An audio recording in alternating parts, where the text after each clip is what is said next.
ഇന്നത്തെ ശുഭചിന്തയിലേക്ക് ഏവർക്കും സ്വാഗതം. ഒരു ചെറിയ കഥ കേൾക്കാം. ഒരു ദിവസം ബിന്നി തൻ്റെ പിതാവിനോടൊപ്പം ഒരു സൂപ്പർ മാർക്കറ്റിൽ പോയി.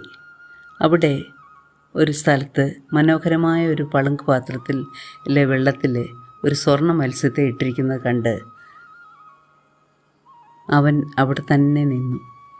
വെള്ളത്തിൽ തുള്ളിച്ചാടി നടക്കുന്ന സ്വർണ്ണ മത്സ്യം അവനെ കൗതുകം ഉണർത്തി. വെട്ടിത്തിളങ്ങുന്ന നിറവും അതിൻ്റെ ചടുലമായ ചലനവും ഒക്കെ അവൻ്റെ കുരുന്നും ഹൃദയത്തെ വളരെ ആകർഷിച്ചു. അതിനെ തനിക്ക് ലഭിക്കണമെന്ന് അഭിലാഷം അവൻ പിതാവിനെ അറിയിച്ചു. പിതാവ് അത് സാധിച്ചു കൊടുക്കുകയും ചെയ്തു. കൊച്ചു ബിന്നി സ്വർണ്ണ മത്സ്യത്തെയും കൊണ്ട് വീട്ടിലെത്തി. പിറ്റേ ദിവസം പിതാവ് ഓഫീസിൽ പോയി തിരിച്ചു വന്നപ്പോൾ കരഞ്ഞു കലങ്ങിയ കണ്ണുകളുമായി തകർന്നു നിൽക്കുന്ന മകനെ കണ്ട് പിതാവ് കാര്യം അന്വേഷിച്ചു. അപ്പോൾ അവൻ പറഞ്ഞു, തൻ്റെ പ്രിയപ്പെട്ട മത്സ്യം ചത്തുപോയി എന്ന്.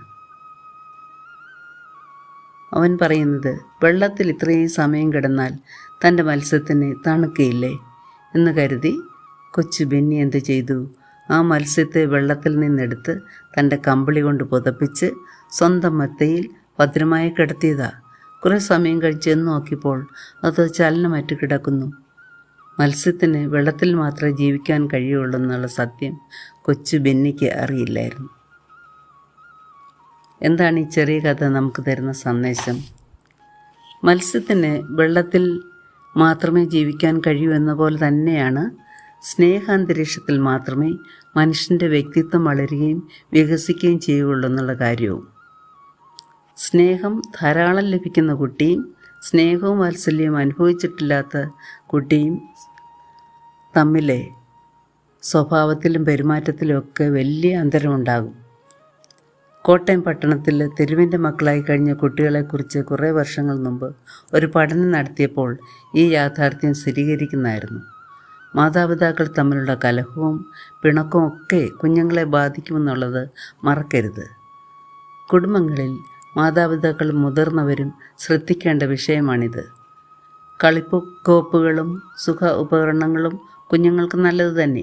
പക്ഷേ സ്നേഹത്തിൻ്റെ സ്ഥാനം ഇവയ്ക്കൊന്നും എടുക്കാൻ കഴിയില്ല. കുഞ്ഞുങ്ങളോട് നമുക്കുള്ള നോക്കിലും പ്രവൃത്തിയിലും പരിചരണത്തിനുമെല്ലാം സ്നേഹം മുന്നിട്ട് നിൽക്കണം. പ്രിയപ്പെട്ടവർക്ക് വളർന്നു വരുവാൻ വളക്കൂറുള്ള മണ്ണാണ് സ്നേഹമെന്ന് പറയാം.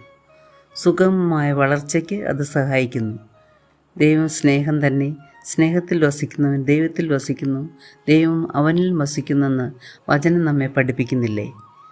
ഞാൻ നിങ്ങളെ സ്നേഹിച്ചതുപോലെ നിങ്ങളും തമ്മിൽ സ്നേഹിക്കണമെന്ന് ക്രിസ്തുവിൻ്റെ വചനം നമ്മെ രൂപാന്തരപ്പെടുത്തട്ടെ. നമുക്ക് ദൈവസ്നേഹമുള്ളവരായി സ്നേഹവിളക്കുകൾ കത്തിച്ചും കൊണ്ട് പ്രകാശത്തിൻ്റെ മക്കളായി ജീവിക്കുവാൻ ദൈവം കൃപ നൽകട്ടെ എന്ന് പ്രാർത്ഥിച്ചുകൊണ്ട് ഇന്നത്തെ ശുഭചിന്ത നമുക്കിവിടെ അവസാനിപ്പിക്കാം.